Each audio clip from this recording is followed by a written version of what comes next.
She was warned never to touch the stone. But curiosity got the best of her. The moment her hand touched it, something evil woke up, and it refused to let her go. In the quiet village of Iyanmo, there lived a young girl named Amara. She was known for her beauty, curiosity, and stubborn spirit. The elders often said she asked too many questions for her own good. But Amara believed knowledge was power, and nothing should be hidden. One evening, as the sun dipped behind the hills, her grandmother held her hand tightly and whispered, "There is a stone deep in the forest. Never go near it. Never touch it. That stone does not forgive." Amara laughed it off. But deep inside her, curiosity had already taken root. The villagers believed the stone was older than the land itself. Some said it fell from the sky, others said it was placed by spirits who once walked among men. No one alive had touched it and lived a peaceful life afterward. Children were warned with terrifying stories. Hunters avoided that part of the forest. Even the bravest men would turn back when they felt the strange coldness in the air. But to Amara, it wasn't fear. It was a challenge. Days passed, but Amara couldn't forget the warning. The more she tried, the more her mind replayed her grandmother's trembling voice. What could be so powerful about a mere stone? One afternoon, while gathering firewood, she found herself standing at the edge of the forbidden forest. The trees seemed darker there, thicker, whispering secrets. She hesitated, but her curiosity pushed her one step forward. As Amara entered deeper, the forest changed. The sounds of birds disappeared, replaced by an eerie silence. Even the wind seemed to avoid that place. She felt watched. Her heart pounded. But instead of turning back, she pressed forward, driven by a force she couldn't explain. Then she saw it. A massive black stone stood in the center of a clearing, covered in strange symbols that glowed faintly. It pulsed as if it were alive. The ground around it was dry, lifeless. Amara stood frozen. This was no ordinary stone. As she stared at it, a whisper echoed in her mind. "Come closer." She looked around, no one was there. Her breath quickened. "Touch me, and you will know." Suddenly, her grandmother's voice echoed in her memory, "Never touch it." Amara stepped back. Fear crawled up her spine. She turned, ready to run. But the stone glowed brighter. "What could happen?" she whispered. Her hand trembled as she stretched it forward. The air grew cold, heavy, almost suffocating. For a moment, time stood still. Her fingers grazed the stone. Instantly, a violent force surged through her body.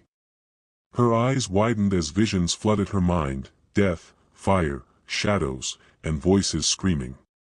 She collapsed. When Amara opened her eyes, the world had changed. The sky was darker. The forest felt alive, but hostile. And her reflection in a pool of water showed something terrifying. Her eyes glowed faintly red. She had awakened something. Amara returned to the village, shaken. But something followed her. Dogs barked at her. Babies cried when she passed. Her grandmother knew immediately. "You touched it," she whispered in horror. That night, Amara heard whispers again.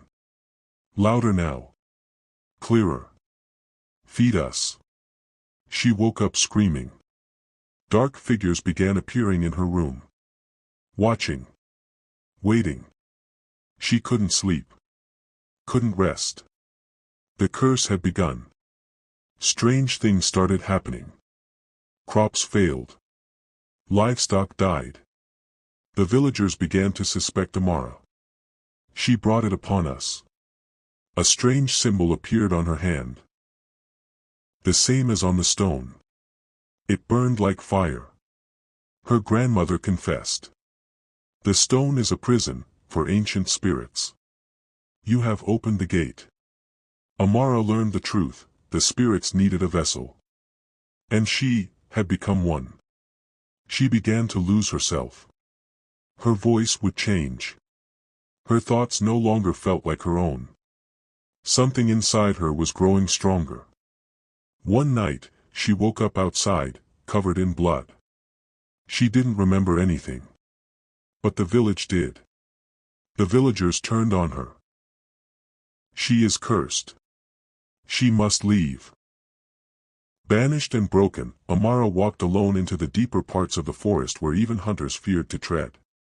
Her feet bled from thorns, her throat burned with thirst, but the voices inside her never stopped whispering. They mocked her pain, laughed at her weakness, and promised her relief, if only she would surrender completely. Every step she took felt like she was walking further away from herself. At night, the forest came alive with unnatural sounds. Low growls, distant cries, and shadows that moved without bodies. Amara curled beneath a tree, shaking as the spirits inside her clawed for control. "You cannot run forever," they hissed. But even in her fear, a small voice within her whispered back, "I will not belong to you." One cold morning, as fog wrapped the forest like a burial cloth, Amara stumbled upon a small hut made of clay and bones. Smoke curled from its roof, though no fire was visible. Weak and desperate, she approached cautiously, her heart pounding like a drum of warning. Before she could knock, the door creaked open. An old man stood there, his eyes milky white yet piercing as if he could see through her soul. "You have touched what was never meant for human hands," he said calmly. Amara froze. She hadn't spoken a word, but he already knew everything. The old man, who called himself Baba Ijanu, welcomed her in without fear. Inside his hut were strange objects. Charms, skulls, ancient carvings, and burning herbs that filled the air with a bitter scent. Amara felt uneasy, but for the first time since the curse began, the voices inside her grew quiet. "You carry them," Baba Ijanu said, sitting across from her. "Not one, but many." Amara's lips trembled. "Can they be removed?" she asked, her voice barely a whisper. The old man sighed deeply. "Nothing is taken without a price."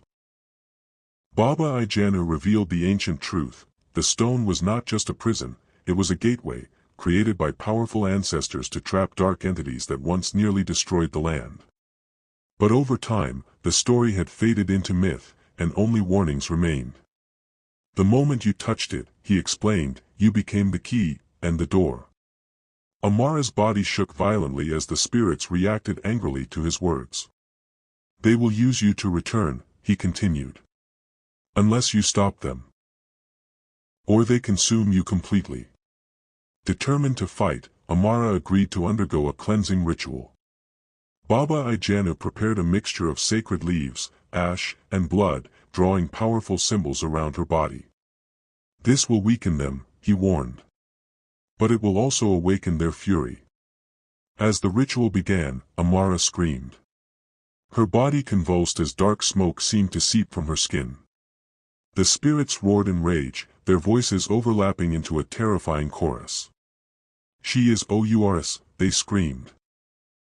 But Amara clenched her fists, tears streaming down her face. "No. I am still me." Inside her mind, Amara found herself standing in a dark void, surrounded by towering shadow figures with glowing eyes.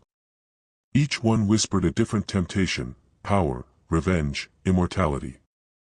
They showed her visions of herself ruling, feared and untouchable.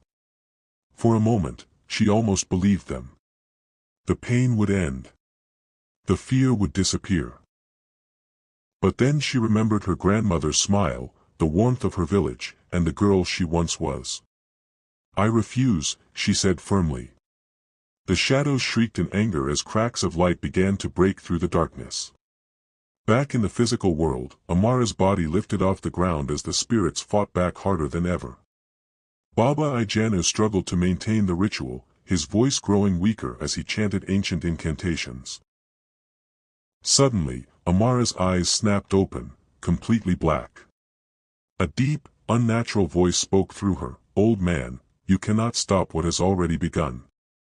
The hut trembled violently, and for the first time, fear flashed across Baba Ijanu's face. When the ritual finally ended, Amara collapsed, gasping for air. She felt weaker, but clearer. The voices were still there, but no longer in control. Baba Ijanu wiped sweat from his face, exhausted. "This is only the beginning," he warned. "They are stronger than I feared. If you are to survive, you must return to the stone." Amara's heart dropped. "Return?" she whispered. "That place almost killed me." Baba Ijanu nodded. "And it is the only place you can end this." Amara learned the final truth: the curse could not simply be removed. It had to be sealed back into the stone. But doing so required a sacrifice strong enough to bind the spirits forever.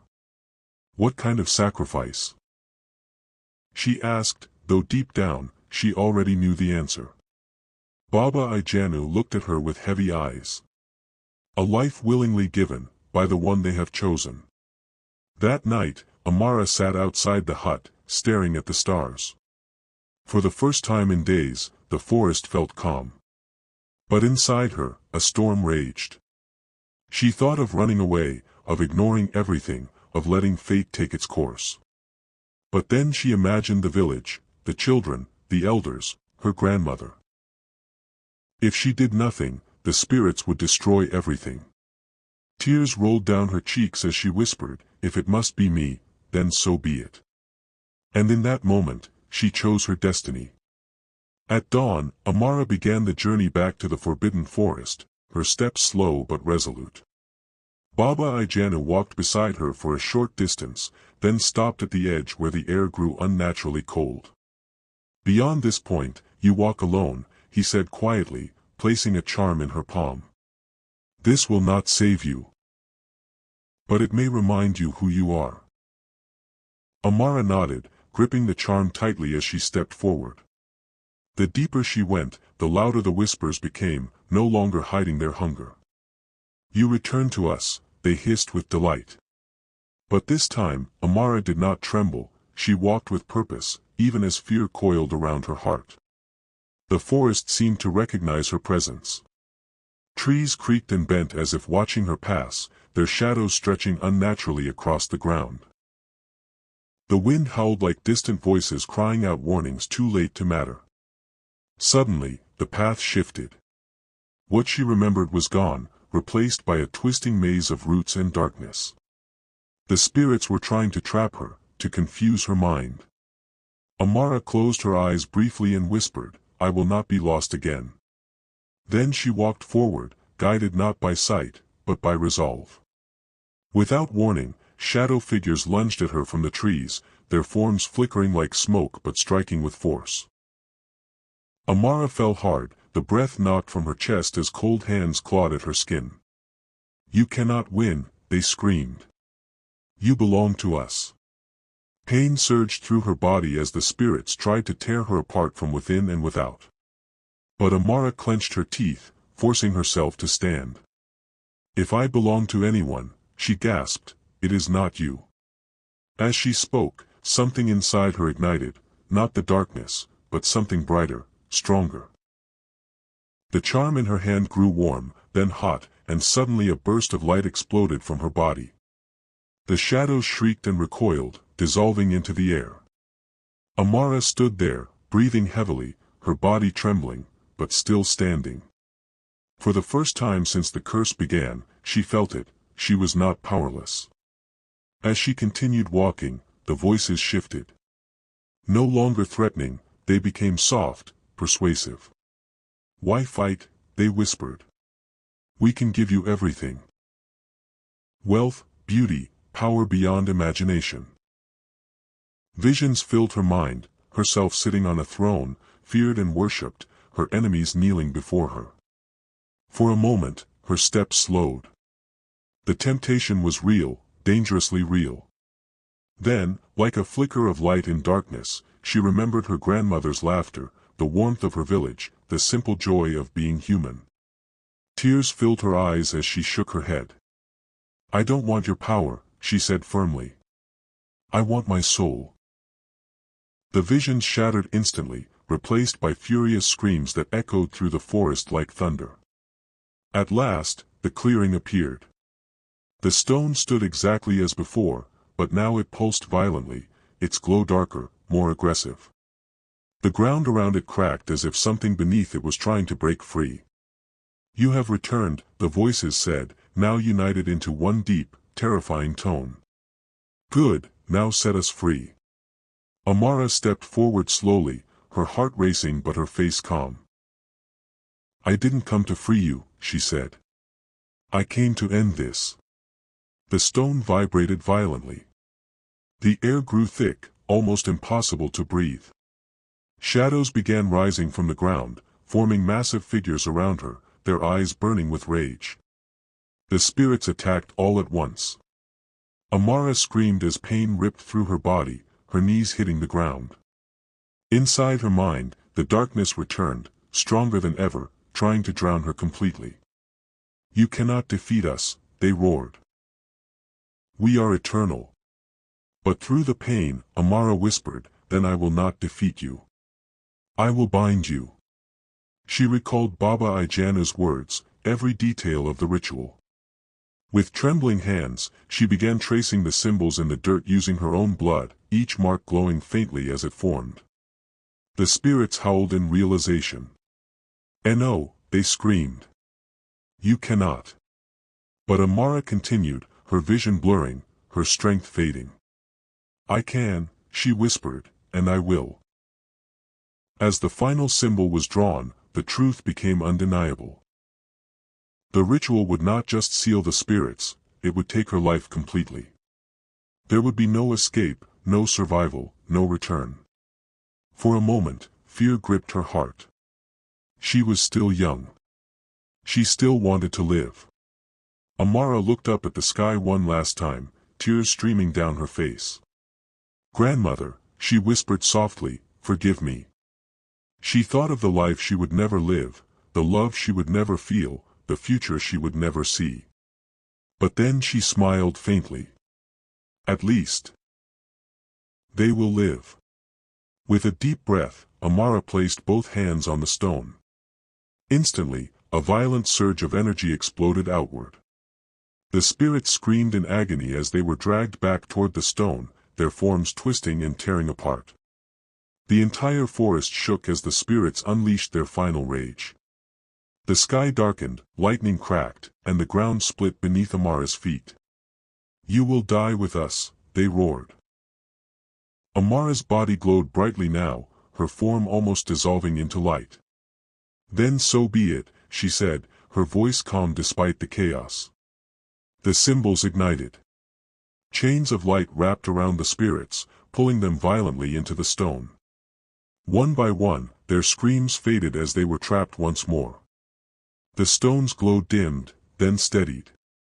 Everything stopped. The wind died. The shadows vanished. The forest became still, completely, unnaturally still. Where Amara stood, there was nothing. Days later, villagers who dared to search the forest found the clearing. The stone stood silent, no longer pulsing, no longer alive.